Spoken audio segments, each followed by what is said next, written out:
Good morning class. हमारा आज second lesson है रिवीजन के लिए। हम एमसीक्यूज क्वेश्चन रिवाइज कर रहे हैं। आपको पता है आपका जो पीरियोडिक टेस्ट होगा उसमें भी आपके एमसीक्यूज क्वेश्चन आएंगे, तो ध्यान से करना। हड़प्पा सभ्यता के पतन के वर्षों के शवों के अंतिम संस्कार का जो नया तरीका अस्तित्व में आया वह क्या कहलाता है? महापाषाण। क्या कहलाता है? महापाषाण। ब्राह्मी और खरोष्टी लिपियों का सर्वप्रथम अर्थ किसने निकाला? जेम्स प्रिंसेप ने।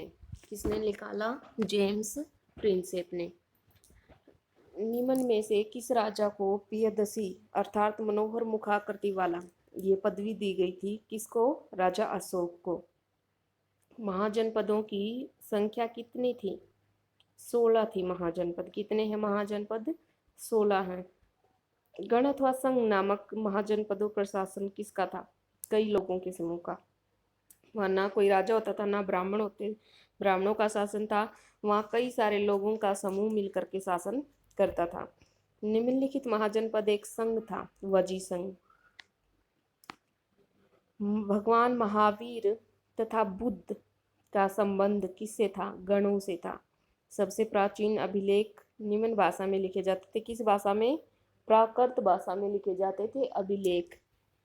ना तो तमिल भाषा में, ना संस्कृत में, ना हिंदी में, प्राकृत भाषा में। उसके बाद ही इनकी ट्रांसलेशन करके इन भाषाओं में इनका उल्लेख किया गया है। 6ठी से 4ठी शताब्दी ईस्वी पूर्व में कौन सा महाजनपद सबसे अधिक शक्तिशाली बन गया? कौन सा महाजनपद बन गया? कुरु नहीं, मगध, मगध भी नहीं बना। और कौन सा बना? ये बना मगध। गांधार नहीं बना, मगध था जो सबसे शक्तिशाली उस समय का महाजनपद था।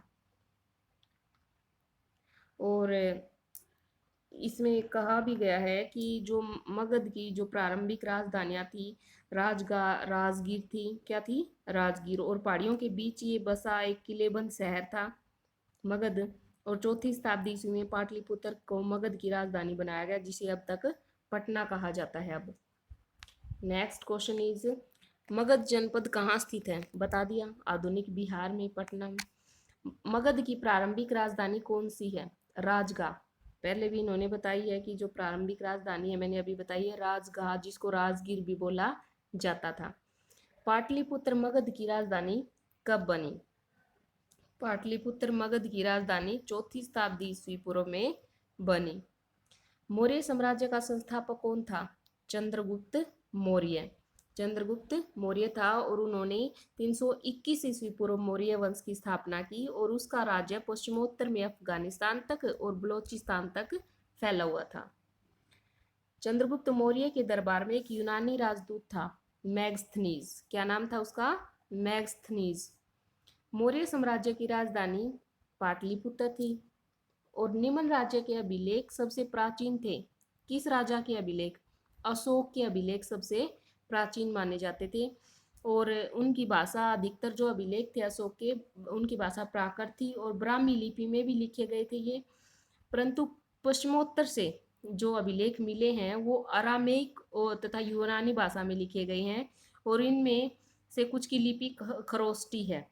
क्या है? खरोष्टी है। और यूनानी भाषा और जो अरामाइक भाषा है उनका प्रयोग ज़्यादातर अफगानिस्तान से मिले अभिलेखों में किया गया है।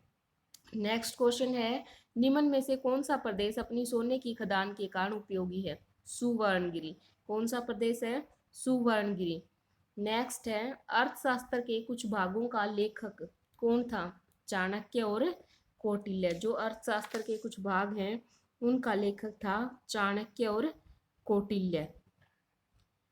आगे है, धम्म का संदेश निम्न में से किसने दिया? जो धम्म का संदेश था वो अशोक ने दिया। किसने दिया? अशोक ने दिया धम्म का संदेश। आगे है, अशोक के बारे में कुछ और भी जैसे बता देती हूँ मैं। अशोक के जो शिलालेख थे उन भारतीय इतिहासों का उनमें बहुत ही ज़्यादा महत्व है। और 4 शिलालेखों के में नाम है सिद्धपुर, ब्रह्मगिरी, मास्की, सहसाराम। ये उनके 4 मेन शिलालेख हैं अशोक के। नेक्स्ट है, धम्म महामत नामक विशेष अधिकारियों की नियुक्ति किसने की? अशोक ने। किसने की? धम्म महामत अशोक ने इनकी नियुक्ति की थी, धम्म महामतों की। आगे है, प्रयाग प्रशस्ति का लेखक कौन है? हरिसेन। प्रयाग प्रशस्ति के लेखक कौन है? हरिसेन है प्रयाग प्रशस्ति के लेखक। आगे है, हरिसेन किस शासक का राजकवि था?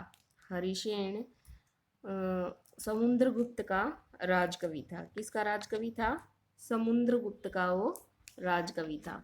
नेक्स्ट है, भारत का सबसे प्रसिद्ध विधि ग्रंथ कौन सा है? मनुस्मृति। कौन सा है सबसे प्रसिद्ध विधि ग्रंथ? मनुस्मृति है भारत का।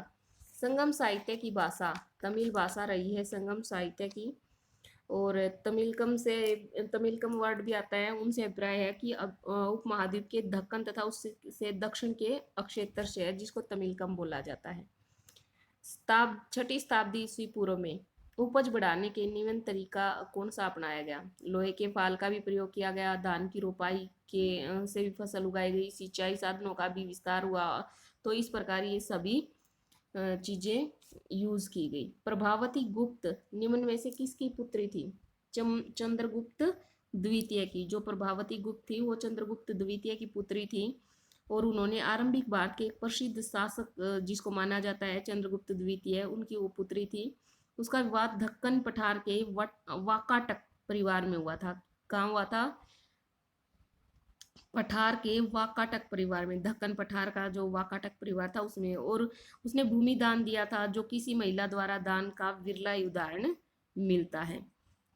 प्रारंभिक भारत में व्यापारियों के संघ को क्या कहा जाता है? प्रारंभिक भारत में व्यापारियों के संघ को श्रेणी कहा जाता है। क्या कहा जाता है? श्रेणी। जैसे उत्पादक और व्यापारी हैं वो एक संघ बना लेते हैं, उसको श्रेणी कहा जाता है। और ये कच्चा माल खरीदते हैं और उनसे तैयार माल करवा करके बाजार में बेचते थे। सिक्कों का अध्ययन मुद्रा शास्त्र कहलाता है। क्या कहलाता है? सिक्कों का अध्ययन मुद्रा शास्त्र कहलाता है। जैसे कि इसमें बताए गए हैं कि आहत सिक्के भी होते थे, वो किसने जारी किए थे?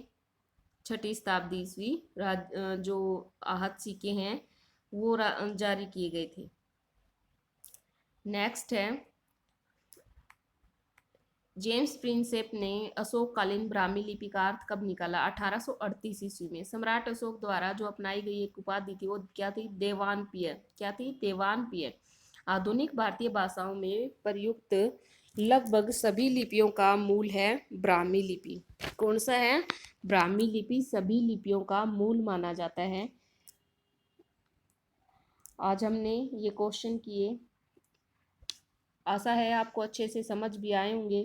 कल हम इसके वेरी शॉर्ट क्वेश्चन भी करेंगे अच्छे से, ताकि आपको और भी अच्छे से लेसन समझ आ जाए। और एमसीक्यूज पूरे लेसन में से कहीं से भी पूछे जा सकते हैं, इसलिए अपना लेसन अच्छे से रिवाइज कर ले। Thank you. Have a nice day.